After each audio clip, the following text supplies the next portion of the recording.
Have you ever taken a really good look at Breen's desk scene at the end of Half-Life 2? Because something very strange happens when you take a closer look, but you won't even notice it in-game, or even in an external program like Gary's Mod or HLMV. Changing the intensity or angle of the light won't help either. So what are you supposed to actually be seeing here? If we open up the model in Source Filmmaker, you're probably seeing something right off the bat, right?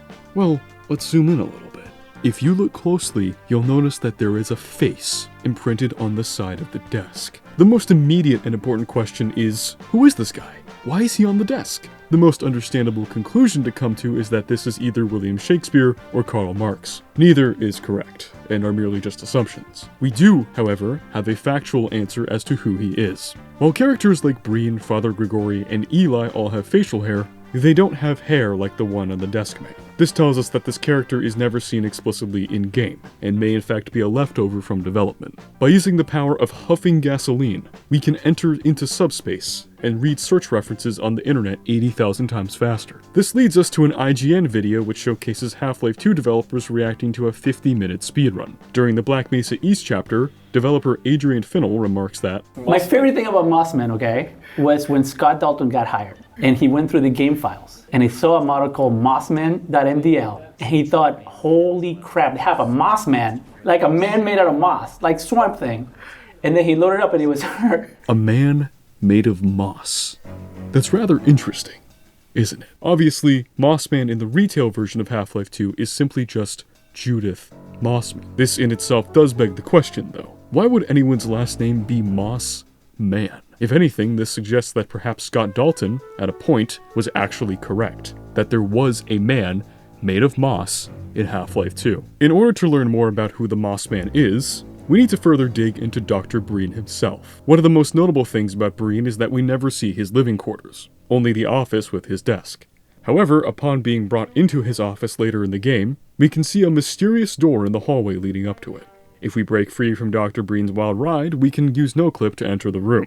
What we see inside is dozens of desks identical to those seen in the office, among other personal effects like Breen's car and his living area.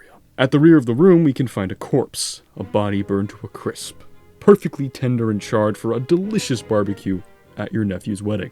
Next to the body is a note, which if interacted with will open a note on screen stating that, "Hello, if you found this note, it means that I am dead."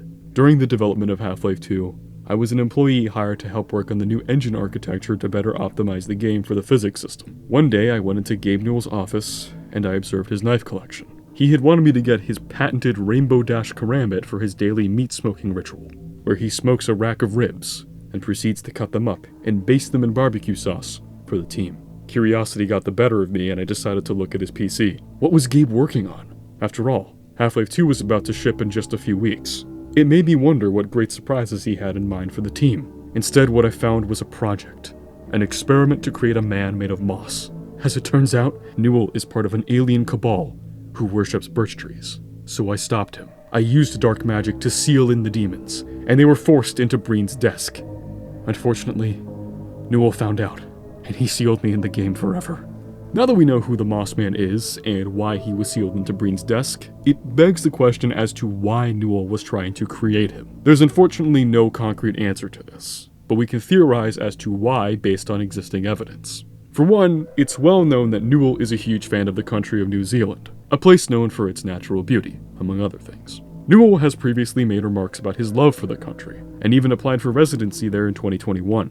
A largely peaceful country, its military and defense capabilities are limited, and given Newell's love of the island, we can make the assumption that the Moss Man was intended to help launch an invasion of the country so that Newell could claim it for himself. You might be saying now, well, if Moss Man was designed prior to the release of Half-Life 2 in 2004, then how could it have been for this purpose given that Newell had never visited the country yet? Well, you seem to have forgotten one key point. Newell has a time machine, and is already developing Half-Life 5. Thank you so much for watching. April Fools. This isn't a real video. This is just jesting, fun, and games! In all seriousness, currently I am working on a very long video, and I'm currently in the process of editing it, which is when I noticed this face in the desk.